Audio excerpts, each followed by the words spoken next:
Como este programa, el Ateneo Escurialense, en vuestra radio, Radio Villalba, tiene compromiso con el mundo, pues vamos a contaros que este martes, mañana, tendréis la oportunidad de escuchar, de ver una jornada literaria de la mano de Ricardo Ruiz de la Sierra, un escritor y veterinario que estará con vosotros para que podamos leer en grupo, leer en conjunto. Muchas veces es diferente la lectura que uno hace individual en su casa a la que puede hacer en un grupo especializado que se dedica a ello. Si quieren estar allí, en la calle Duque de Alba, número 15, en San Lorenzo del Escorial, podrán disfrutar de esta jornada literaria. Pero ahora vamos a pasar con otro intelectual, y este intelectual es profesor de la Universidad María Cristina de San Lorenzo del Escorial también, y nos va a hablar de la religión y la psicología. Escuchen atentamente porque no tiene desperdicio. Queríamos preguntarte, tenemos mucho interés, ¿por qué la psicología se interesa por la religión? Bueno, yo creo que la psicología está en constante movimiento en el interés del sujeto, del comportamiento, de la producción humana, de lo que el hombre hace en la cultura, y la religión es un elemento más, ¿no?, que hace parte de este universo humano, ¿no?, de estos elementos que nos rodean y que nos permiten vivir y vivir mejor, ¿no? Entonces la religión pues nos interesa en ese sentido porque es parte del ser humano, ¿no?, del comportamiento humano. La religión y los textos de esta índole han dado mucho conocimiento. Quizás eran los primeros que comenzaron a pensar lo que era el humano, lo que era la persona a lo largo de los siglos. Sin duda, o sea, mismamente en la Biblia ya vemos un código comportamental, una observación del comportamiento del sujeto. Luego, todos, si pensamos desde un punto de vista más amplio, ¿no?, todos los textos sagrados de alguna manera es un tratado acerca del comportamiento humano, ¿no?, y de cómo el ser humano se tiene que convertir en sujeto, ¿no?, cómo el ser humano se puede sujetar, ¿no?, en esta dinámica de la vida, ¿no? Entonces la religión está muy cerca, ¿no?, de la psicología, aunque desde lo académico creemos que está muy lejos, ¿no?, quizás por la influencia de los estudios que hemos tenido en psicología durante mucho tiempo, ¿no?, en sociología también, que han dado un tinte a la religión quizás desde un punto de vista más patológico, más alienante. Pero si rascamos un poco más y vamos más allá de estos textos, podemos ver que la psicología y la religión están mucho más cerca de lo que parece. Podría ser que desde la psicología, lo científico, diga, no, esto es religión, esto no tiene que ver con el humano, esto no es académico, ¿no? Cuando lo que tú nos dices es, si buscamos un poco más, nos damos cuenta de que habla del humano. Saramago decía, se me ocurrió mientras que te escuchaba, que la Biblia es un manual de malas prácticas. Si uno quiere aprender algo negativo, que lea la Biblia, ya verá todas las hazañas, asesinatos, odios y envidias. Bueno, quizás como la vida misma, no lo sé. Claro, no, pero fíjate, yo me encanta Saramago, pero en estoy en completo desacuerdo con él, porque yo creo que es un manual de lo humano, ¿no? Malas y buenas prácticas.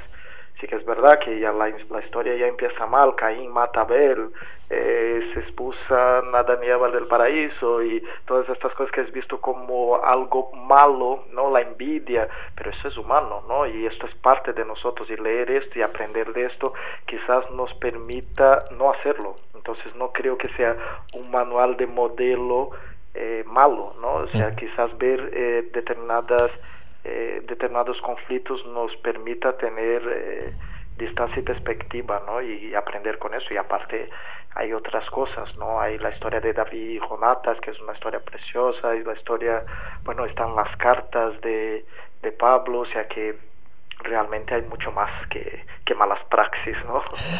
Marcelo, ¿y qué temas te interesan dentro de esta disciplina? A mí lo que últimamente me tiene ocupado es el tema de las curas, ¿no? Milagrosas, los procesos de conversión y en qué medida la religión ayuda en el afrontamiento, ¿no? de la ansiedad y el estrés, ¿no? Es una línea de investigación que se está haciendo en muchas universidades, ¿no? De intentar ver en qué medida la religión es un elemento que ayuda a vivir, ¿no? Y que en qué medida ayuda a que las personas tengan mejor salud, ¿no? Entendiendo como salud, cuidado, ¿no? Porque si nos remontamos a la palabra cura, cura en latín significa cuidarse, ¿no? Entonces, cuando uno se cura es porque ha aprendido a cuidarse de sí mismo, ¿no? Entonces, la religión quizás tenga un papel importante en esto, ¿no? Del cuidado, ¿no? De que uno aprende de alguna manera dentro de determinadas religiones, de determinadas prácticas religiosas, a cuidarse, ¿no? De otra manera, ¿no? Por ejemplo, en el budismo podemos ver pues toda la cuestión de la meditación, de la respiración. En las religiones protestantes más contemporáneas, pues toda la cuestión de los hábitos de salud. Bueno, hay muchas religiones que tienen mucho que decir acerca de cómo cuidarse, ¿no? O sea, traduciendo al lenguaje científico de cómo curarse, ¿no? Entonces, ¿no estarás de acuerdo en esa frase de Marx, que creo recordar, que decía, la religión es el opio del pueblo? No, para nada. Para nada. Creo que, bueno, hay determinadas religiones que sí tienen un tono alienante que no permite, ¿no? que el sujeto esté en conexión con la realidad, le aísla, ¿no? de la red social, pero quizás mi visión es un poco más optimista, ¿no? O sea, quizás mi foco, ¿no? Mi mirada es más hacia esta parte de la religión que ayuda, ¿no? a las personas a vivir, ¿no? Porque quizás esto es el foco de la psicología contemporánea, ¿no? De mirar lo positivo, de mirar lo que nos ayuda e intentar crecer con esto y construir con esto, ¿no? Porque ¿de qué nos sirve pensar que es un instrumento alienador? Bueno, sirve como una reflexión, pero si nosotros ahora lo que queremos hacer es instrumentalizar la cultura para transformarla en elementos que nos ayude y nos permita hacer psicología de una manera más optimista, yo creo que esta frase no nos sirve. No nos serviría. Por lo tanto... Respecto a Marx, claro, porque voy a hablar de Marx, ¿no? La religión ayudaría, ¿no? en el desarrollo psíquico. ¿Pero hay consenso en esto o es la valoración que tú has hecho? No, para nada, no hay consenso. No hay consenso. A ver, pues cuéntanos. Como nada en psicología, ¿no?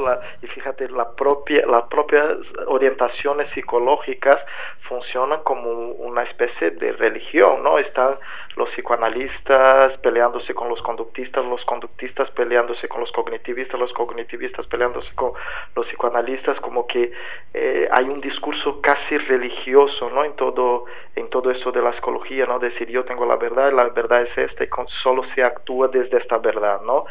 Y imagínate si nosotros estamos todavía con este pensamiento tan pequeño, ¿no?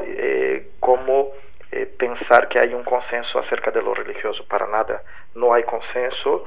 Yo puedo hablar desde donde yo pienso, desde donde yo me intereso, pero realmente para nada no hay consenso en eso. Los estudios que hacéis desde las universidades, ¿en qué consisten? ¿Qué tipo de estudios son para ver si la religión ayuda o al contrario al ser humano?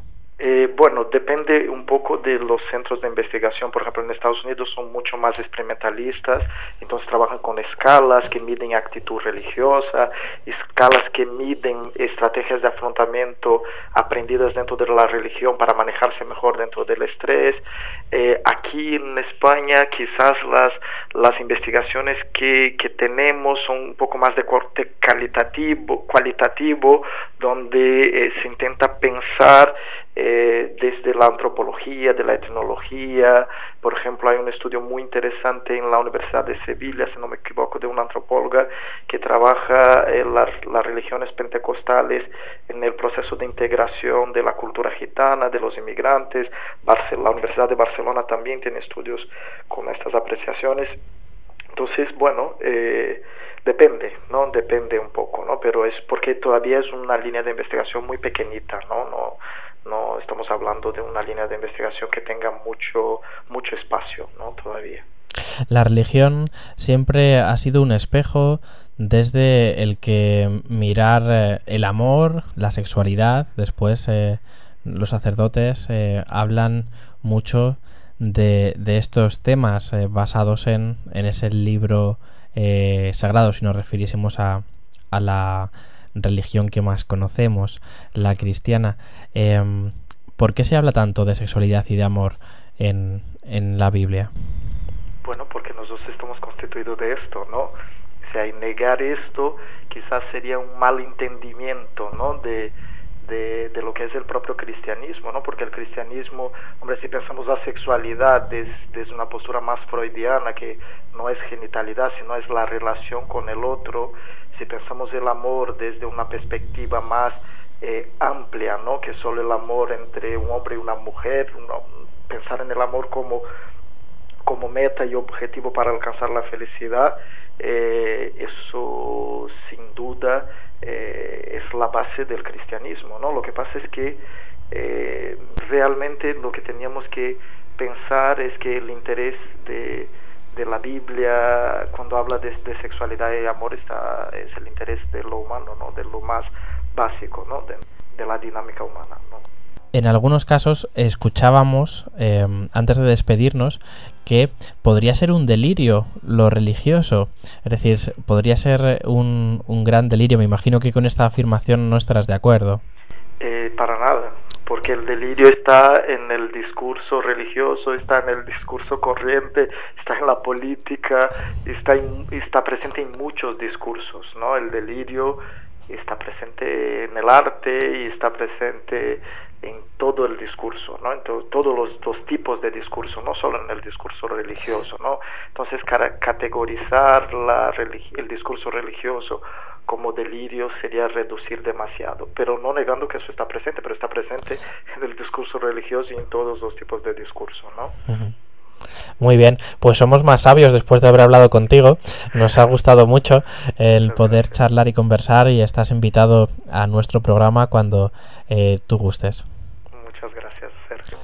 Pues estamos en contacto. Hasta la próxima. Hasta la próxima.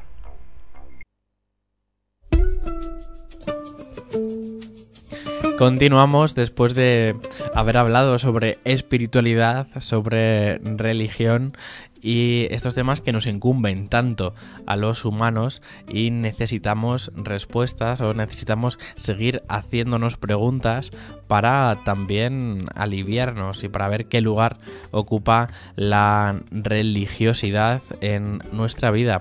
Pero vamos con un tema no menos interesante y no menos importante.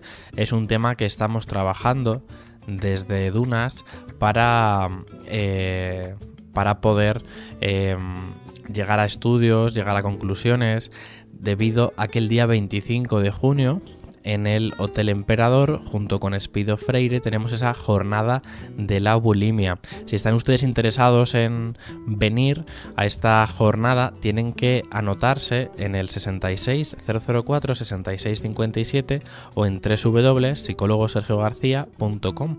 Ahí podrán averiguar cuáles son las informaciones necesarias para venir a esta jornada, a este encuentro, y hablar de este trastorno, de esta problemática. Pero vamos a comenzar charlando sobre la anorexia nerviosa. ¿Qué tienen que saber? ¿Qué tenemos que saber? La anorexia nerviosa no es en sí misma una enfermedad. Podríamos decir que es un síntoma, es decir, es un indicador, una señal de la existencia de una enfermedad. La anorexia no se puede reducir a una única entidad clínica.